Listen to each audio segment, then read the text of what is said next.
Bwana Zela Kibegi. Yes. Jambo ni jambo. Jambo kama kawaida. Tuko hapa. Hatimaye. Ndio. Wana Msimbazi wamevuka maji kuelekea pale ardhi ya Mama Kizimkazi Zanzibar.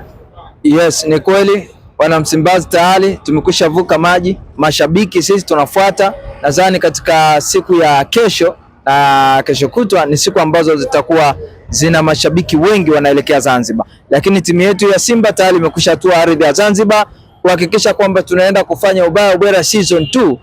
Kwa jinsi ambavyo tunatizama Simba yetu, nia na madhumuni ni kufanya vizuri kwenye huo mchuano. Lakini kuna jambo ambalo limejitokeza katika siku hii ya leo, kutangazwa Nasoro kuwa ni msimamizi mkuu wa jambo hilo la dabi. Na mimi binafsi ni kwamba Nasoro anakuwaje, ambaye najua kabisa hajawahi kushiriki mechi kubwa kama hiyo ya dabi, pressure anaweza akaimudu. Kwa nini tusingefanya vitu vyenye uhakika? Hii inadhihirisha kwamba hii naye ni sababu kubwa ya Simba kupoteza mchezo huo, kwa sababu unamaanisha huna imani na kikosi chako? Kikosi changu nakiamini kwa 100%. Wachezaji wangu jinsi ambavyo wana perform, mchezo uliopita ambao tumetoa sare hauwezi kuwa ni kipimo sahihi, kwa sababu akili ya wachezaji walikuwa wanalenga dabi ya Kariakoo. Huenda ndio sababu ya kupoteza mchezo huu ambao umepita, lakini naamini dabi ya Kariakoo itakuwa ni ya moto sana. Lakini na wasiwasi sana na huyu ambaye ameteuliwa kusimamia mechi hiyo, huyu Nasoro. Mimi Nasoro sina imani naye, sijawahi kumkubali, na nimeona baadhi ya mechi ambazo alikuwa anachezesha, inaonyesha kabisa dhahiri shahiri kwamba ni mtu ambaye ananunuliwa kiurahisi. Pengine mkishapoteza mchezo wenu, lawama zote unaweza kupeleka kwa mwamuzi. Cha kwanza ni hiko, kwa sababu hicho kitu ambacho ninachokuambia ndicho kitu ambacho utakuja kukisikia kwa mashabiki wa Simba, ndicho kitu ambacho utakuja kukisikia kwa watu wa soka ambao hawako katika upande wowote ule, lakini watafurahia sana na wamefurahia sana upande wa pili Yanga, kwa sababu wao wanajua namna gani ambavyo mchezo kwanza ni wa kwao. Mwamuzi ambaye amewekwa pale si mwamuzi sahihi, kwa sababu hajawahi kuchezesha dabi, lakini ni rahisi sana kununuliwa. Sisi mashabiki wa Simba tumeumia kuona mwamuzi huyo anasimamia dabi ya Kariakoo, lakini kwa sababu mchezo ni mchezo, tutaenda kushiriki na naamini vyovyote vile utakavyokuwa tunaweza tukapata matokeo mazuri. Sasa mwamuzi kama ni rahisi sana kununuliwa, kwa nini msimnunue nyinyi ili mshinde?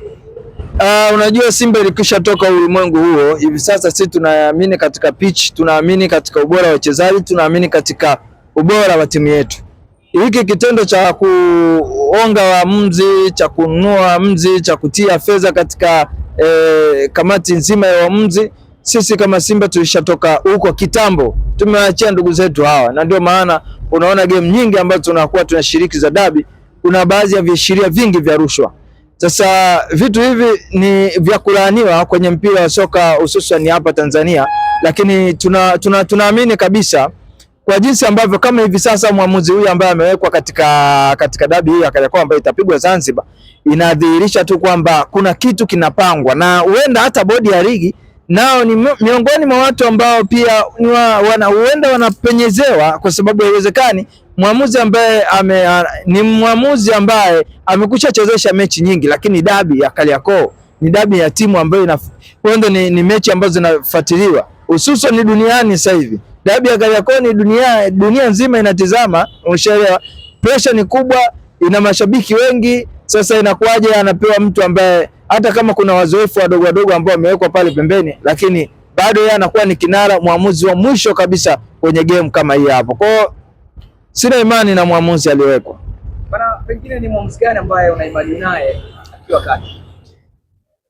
Kibongo hivi sasa, kutokana na jinsi ambavyo mambo yalivyo, siwezi kumtaja mwamuzi ambaye nina imani naye, lakini kuna waamuzi ambao wakipewa nafasi unaona kabisa hii game itakuwa ni nzuri na watu watafurahia, hata kama Simba itapoteza, lakini tunaamini kabisa maamuzi yaliyotendeka ni haki. Lakini tofauti, wewe unamweka Kayoko naye ndugu yangu yuko pale kuna watu ambao unawaona kabisa, unaona hii game si ya kwetu.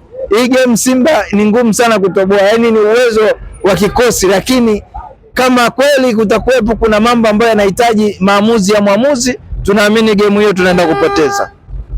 Kwa hiyo Kiufupi, wewe ulipendekeza waamuzi watoke nje ya nchi.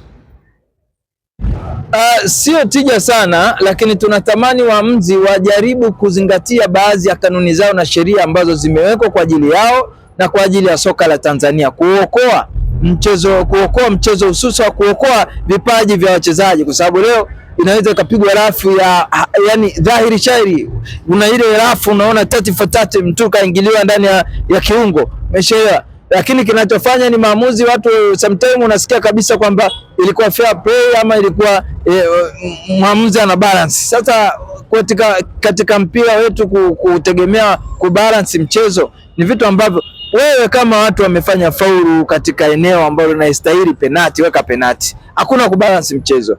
Sijui mtu amefanya rafu zaidi ya mara 3 awekewe hivyo, yani hivyo, kwa sababu inapofikia ile fair play ndio kitu ambacho baadhi ya watu wanaharibu, na fair play haiko hivyo.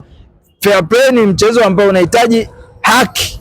Hatuhitaji kuona leo waamuzi wana sifa za waamuzi wetu wa Bongo, ndio maana hawaendi mbali sana. Umeshaelewa? Kwa sababu gani haendi mbali? Kwa sababu ya vitu ambavyo ni vidogo. Utaona dabi ya Mwanza, dabi ya Zanzibar, utaona namna jinsi ambavyo itakuwa vurugu mechi. Lakini tunaamini ni mchezo ambao utakuwa ni mzuri.